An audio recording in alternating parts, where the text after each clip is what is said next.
Onijah Robinson is missing, and this is the last woman to see her in public alive. This is Charlotte, and today she shares a story about what happened when she boarded the flight from Dubai headed to New York, and she saw Onijah on the flight being detained by officers. I was flying out of Dubai on Wednesday morning at 2:35 a.m. It's due at 8 a.m. the next morning.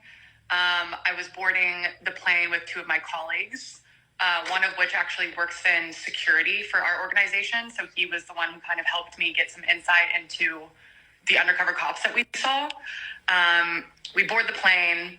Immediately when I walk on, I see Onijah, and I about fell over. She's in the corner with two who looked like flight undercover, sort of in between business class and premium economy. I was sitting in premium economy in the first one of the front rows. So, you know, the Emirates flights are massive, so there's a big staircase. So, like, really me and the row in front of me were the only two who had, like, a line of sight into Onijah once we took our seats.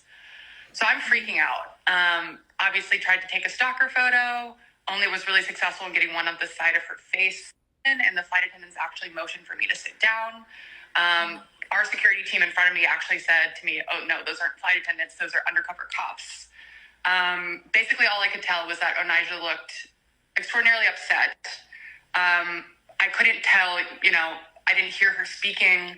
These two women were sort of on her, like, white on rice, like, just sort of, like, keeping her detained in the corner of the plane, and not really letting her move or speak much to what I could tell. I was sitting in a seat. She was, like, in the corner, like, you walk on, you board. To the right, you know, there's premium economy, and then you take the stairs upstairs to business class. She was just standing on the other side of the plane, sort of being detained by these, like, women.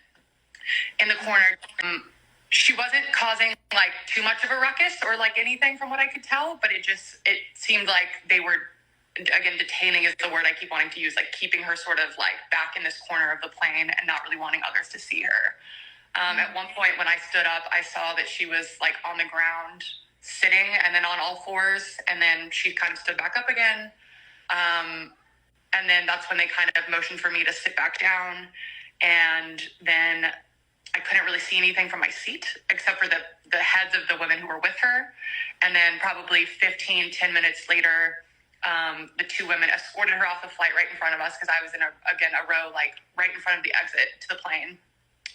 And then 2 minutes later, security came on and said, sorry for the delay in boarding. It was about like a 30-minute delay. We had to remove one of our passengers for security reasons. And that's about all I know. We don't know what happened beforehand. We don't know if there was any sort of scene, any sort of anything happening. But she was with authorities at that point. I would say that I boarded on, like, the later end of the boarding spectrum. So, you know, who knows? But clearly she, you know, passed security, Dubai security, Emirates security is no joke. She had a ticket on the flight. She was on board the airplane. So, like, she fully was, you know, en route to flying home to JFK before this happened. So I can't say that, like, an incident happened or not, or if they just recognized who she was by the time she boarded, or what. But since then, a human rights lawyer has actually reached out to me and said that he's trying to get her legal representation, and no one has seen her since she was on this airplane. So that leads him to believe that perhaps she's been, you know, arrested. Charlotte was the last person to see Onijah in public, and it has been nearly a week since that sighting. I am in distress. Please bring our Queen Onijah home. If you've heard anything about Onijah's whereabouts, please do reach out to me. I'm Te-Erika with the T. Follow for more.